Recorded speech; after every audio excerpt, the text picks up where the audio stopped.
Hello, everybody, and welcome back to Just Talking About Sports. I'm Ethan. I'm Matthew. I'm Jackson. And Matt, what are we doing today? Talking about sports. Thank you. This is our 27th episode, part 2, as we're going to be talking about some big news in the NFL that actually happened really today. We were only going to do 2 parts, actually had to do basically a third part. So basically we're going to be talking about Patrick Mahomes. And you want to know why we're talking about him? It's because of his massive, massive contract that just has been basically put out by Adam Schefter on Twitter, where he is supposedly going to be signing a 10-year deal, estimated up to be worth between $400 and $500 million. This blows every other contract in the NFL out of the water, as no one's even really close to him. I mean, the next highest quarterback that's being paid is Russell Wilson, who's on a 4-year, $35 million contract. That's the next basically highest, where Patrick Mahomes is supposed to be getting basically worth up to $40 to $45 million a year for 10 years, which is like basically nowhere near any of the other quarterbacks in the area. You have other quarterbacks that are like nowhere basically near him. You have Roethlisberger, Jared Goff, and Aaron Rodgers, who are all below Russell Wilson. So Patrick Mahomes is going to be in a whole new level by himself, as he's basically waiting to we're waiting to see how much money he's really going to be paid, but we'll see how it's going to be panning out. And this leads to our question, where is Patrick Mahomes worth all this money and basically all the years that he's going to be signing under his contract?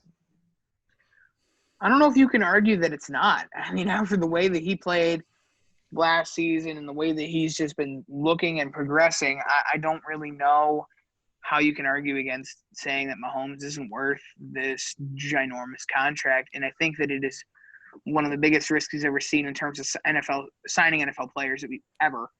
I think that this one was just a 10-year. You're looking probably somewhere in between 375, 450 million. Yeah. I think 450,000 is a lot. Then you look at what Mahomes is making in 10 years and you're just like, well, okay then.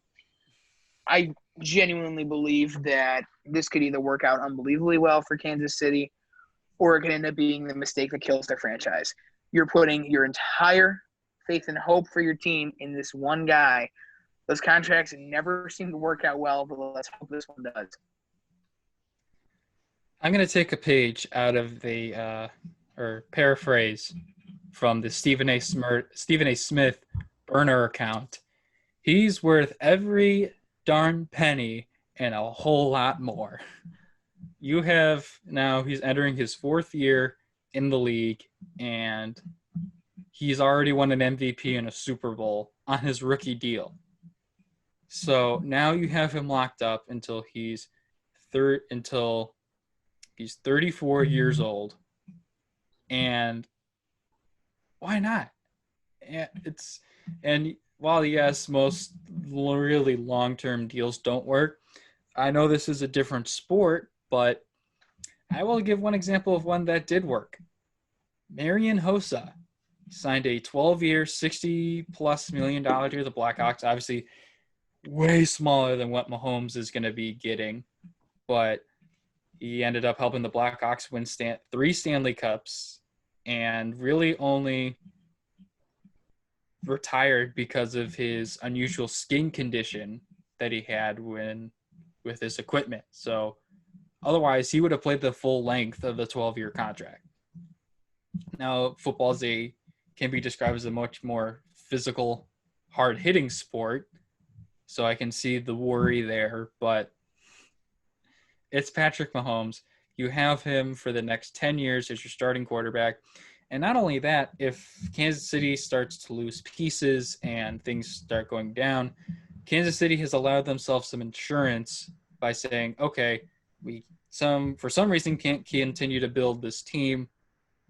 You want to leave, you can get him for assets, and depending on how old he is. If they trade him when he's like 28 years old and Kansas City is absolutely terrible, you could see a similar but like ×2 degree trade package that the Bears gave up for Khalil Mack.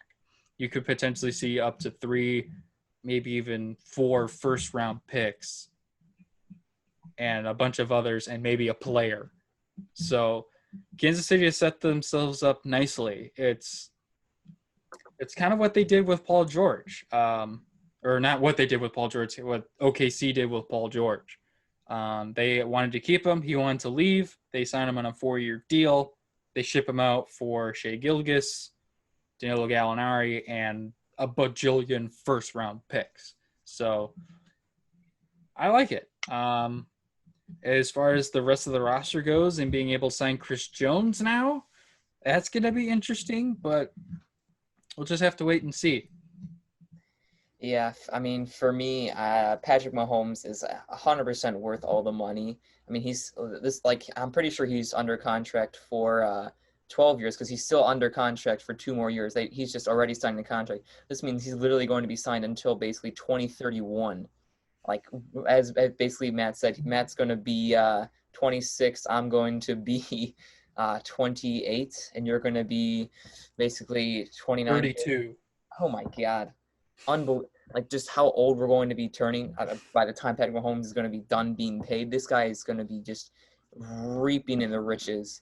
And, I mean, it's well-deserved. The Kansas City really wanted to make sure they kept him for a long time, make sure to sign him. The only problem is these contracts are not really as usually heard of in the NFL. I mean, there's some like the Donovan McNabb who signed for 12 years, 115 mil. We have Bledsoe who signed, or Drew Bledsoe, the New England quarterback who signed for 10 years, 103 mil. You have Brett Favre who signed for 100 mil. You have Michael Vick who signed for a 10-year, 130 mil, and Culpepper who signed for a 10-year, 102 mil. The only problem was compared to all those different, basically all their contracts, they're all like around 100 mil. This Patrick Mahomes one could be in the 400 to 500 mil. He's going to get paid a lot higher because quarterbacks are obviously making more money because the NFL's making more money and yada, yada, yada, how all things work. Basically, he's going to be making a lot of money. What does this mean for Kansas City? Well, they're going to not really have a lot of space for basically higher contracts like Chris Jones, who was hoping to get paid. He's going to not really get the money that he wants because they're going to be paying Patrick Mahomes a lot, which may lead to some problems in their defense, which could lead to the downfall of Kansas City. But that's a negative side. If you want to move to the positive side, where the fact that they have Patrick Mahomes, their basically offense and their quarterback is set for many, many years to come, basically literally a decade. So this is going to be basically make or break. They're putting all their marbles for Patrick Mahomes. We'll see if it works out. It's a lot of money though to be putting towards a quarterback, and it's a lot, basically a lot compared to any other quarterback, basically every other quarterback in the entire league. I mean, Dak Prescott was looking for some type of deal like this. We'll see if he ever gets paid this much, but I think Patrick Mahomes obviously deserves all the money that he's going to pay, but is it worth it? I think it is worth it for now, but maybe 5 years from now, we'll have to see. So it all depends on if he's able to stay healthy. Yeah, and I think the one thing I wanted to point out here too is we talk already, at least I do, about how the Chiefs' defense is. I think that their defense last year, they got away with. I don't think they can get away with it again. I think that if you continue to not put pieces on your defense and you focus all your money on your offense, that your defense is going to turn into, I don't think I can say this on camera, the one thing that I would say, you just don't want it to turn into a pile of pig poop, which very well could happen if you are a member of the Kansas City Chiefs. Their defense has never been invested in. You just don't have the pieces, especially on the back side of things, and maybe even in the front. Their defense just isn't complete, is not strong at all, and if they continue to not add pieces to it, and all their money is focused towards adding weapons to their $450 million quarterback, they're going to have big problems. So I really, really hope they address their defense. It's okay now, but it won't be if they don't add guys like Chris Jones and et cetera. Yeah. I mean, it's going to be interesting to see what they can do. The also big issue is extending Travis Kelce. I believe he's up for a new contract pretty soon. So is Casey going to have the cap space to eventually keep them at some point? So we'll see how it goes. Should be interesting. Okay, and Michael Vick also got a 10-year contract with the Falcons in 2004. Yeah, but the problem with all those contracts is not all of them worked out. So it's a high risk, high reward. We'll have to see what Patrick Mahomes does eventually get paid. This is all the information that we have so far. We may get it in the future days and we might talk about it later. But for now, I think this is all that we have to say about this whole Patrick Mahomes thing. I mean, it's a big contract. It's very exciting for the Chiefs fans because they know that they can go out and buy a Chief or a Patrick Mahomes jersey and they'll be able to wear it for a very long time because he's not going anywhere anytime soon. So I think that ends this episode, number 27, part 2 of our Just Talking About Sports. I hope you guys enjoyed, and make sure you guys stay tuned for part 3 coming out very soon because we got for once we're doing lots of episodes in one day. So stay tuned for that. But without further ado, hope you guys enjoyed, and I'll see you guys next time. Later, everybody. Stay safe, everyone.